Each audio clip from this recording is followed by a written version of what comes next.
উপেন্দ্র কিশোর রায়চৌধুরীর লেখা গল্প টুনটুনি আর রাজার কথা। রাজার বাগানের কোণে টুনটুনির বাসা ছিল। রাজার সিন্দুকের টাকা রোদে শুকুতে দিয়েছিল। সন্ধ্যার সময় তার লোকেরা তার একটি টাকা ঘরে তুলতে ভুলে গেল। টুনটুনি সেই চকচকে টাকাটি দেখতে পেয়ে তার বাসায় এনে রেখে দিলে আর ভাবলে, ইস, আমি কত বড় লোক হয়ে গেছি। রাজার ঘরে যে ধন আছে আমার ঘরে সে ধন আছে। তারপর থেকে সে খালি এই কথাই ভাবে আর বলে, রাজার ঘরে যে ধন আছে টুনির ঘরেও সে ধন আছে। রাজা তার সভায় বসে সে কথা শুনতে পেয়ে জিজ্ঞেস করলেন, হ্যাঁ রে, পাখিটা কি বলছে রে? সকলে হাত জোড় করে বললে, মহারাজ, পাখি বলছে আপনার ঘরে যে ধন আছে ওর ঘরেও নাকি সেই ধন আছে। শুনে রাজা খিল খিল করে হেসে বললেন, দেখ তো ওর বাসায় কি আছে। তারা দেখে এসে বললে, মহারাজ, বাসায় একটি টাকা আছে। শুনে রাজা বললেন, সে তো আমারই টাকা, নিয়ে আয় সেটা। তখনই লোকে গিয়ে টুনটুনির বাসা থেকে টাকাটি নিয়ে এলো। সে বেচারা আর কি করে, সে মনের দুঃখে বলতে লাগলো, রাজা বড় ধনে কাতর, টুনির ধন নিলে বাড়ির ভিতর। রাজা বড় ধনে কাতর, টুনির ধন নিলে বাড়ির ভিতর।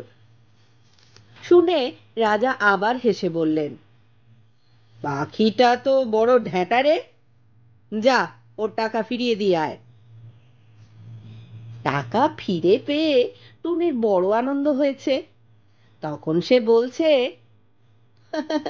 রাজা ভারী ভয় পেল, টুনির টাকা ফিরিয়ে দিল। রাজা ভারী ভয় পেল, টুনির টাকা ফিরিয়ে দিল। রাজা জিজ্ঞেস করলেন, আরে আবার কি বলছে রে? সভার লোকেরা বললে, বলছে যে মহারাজ নাকি বড্ড ভয় পেয়েছেন আপনি, তাই ওর টাকা ফিরিয়ে দিয়েছেন। শুনে তো রাজা মশাই রেগে একেবারে অস্থির। বললেন, কি, এত বড় কথা? আন তো, ধরে আন, বেটাকে বেজে খাই। যেই বলা অমনি লোক গিয়ে টুনটুনি বেচারাকে ধরে আনলে। রাজা তাকে মুঠোয় ভরে নিয়ে বাড়ির ভিতর গিয়ে রানীদের বললেন, এই পাখিটাকে ভেজে আজ আমাকে খেতে দিতে হবে। বলে তো রাজা চলে এসেছেন, আর রানীরা 7 জনে মিলে সেই পাখিটাকে দেখছেন। একজন বললেন, ও মা, কি সুন্দর পাখি, আমার হাতে দাও তো, একবার দেখি। বলে তিনি তাকে হাতে নিলেন। তা দেখে আবার একজন দেখতে চাইলেন। তার হাত থেকে যখন আর একজন নিতে গেলেন, তখন টুনটুনি ফস্কে গিয়ে উড়ে পালালো। কি সর্বনাশ! এখন উপায় কি হবে?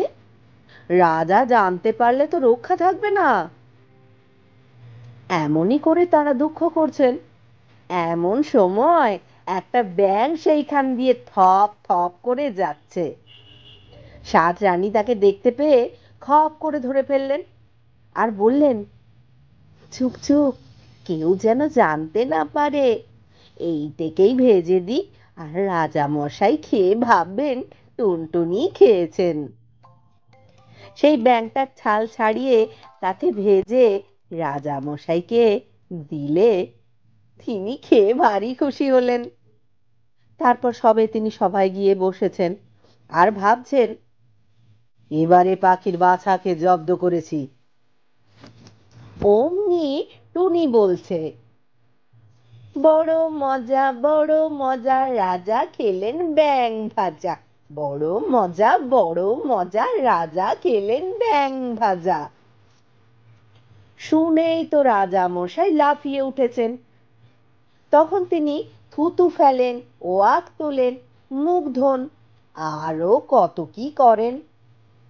তারপর রেগে গিয়ে বললেন, 7 রানীর নাক কেটে ফেলো, যাও 7 রানীর নাক কেটে ফেলো।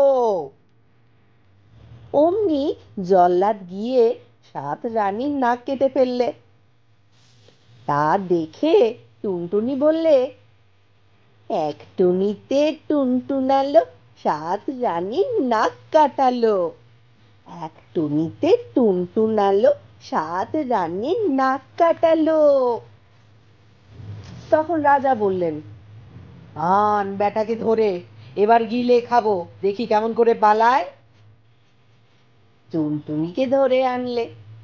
রাজা বললেন, আন জল আন। জল এলো। রাজা মুখ ভরে জল নিয়ে টুনটুনিকে মুখে পুরেই চোখ বুজে ঢক করে গিলে ফেললেন। সবাই বললে, বাবা, এবারে পাখি জব্দ, এবারে পাখি জব্দ। বলতে বলতেই রাজা মশাই ভোগ করে একটা মস্ত ঢেকুর তুললেন। সভার লোক চমকে উঠল।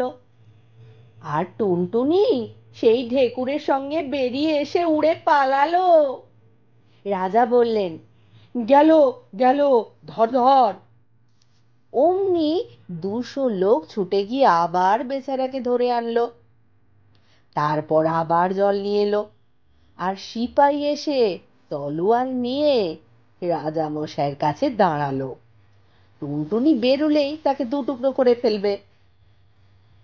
এবার টুনটুনিকে গিলেই রাজামশাই 2 হাত চেপে মুখে দিয়ে বসে থাকলেন, যাতে টুনটুনি আর বেরুতে না পারে।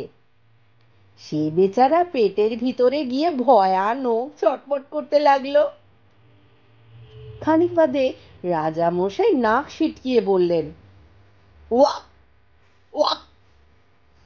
অমনি টুনটুনিকে শুদ্ধ তার পেটের ভিতরে সকল জিনিস বেরিয়ে এলো। সবাই বললেন, সিপাই সিপাই, মারো মারো, পালালো। সিপাই তাতে থতমত খেয়ে তলোয়ার দিয়ে যেই টুনটুনিকে মারতে যাবে, অমনি সেই তলোয়ারের টুনটুনির গায়ে না পড়ে রাজামশাইয়ের নাকে পড়ল। রাজামশাই তো ভয়ানক চেঁচালেন। সঙ্গে সঙ্গে সভার সকল লোক চেঁচাতে লাগলো। তখন ডাক্তার এসে ওষুধ দিয়ে পটি বেঁধে অনেক কষ্টে রাজামশাইকে বাঁচালো।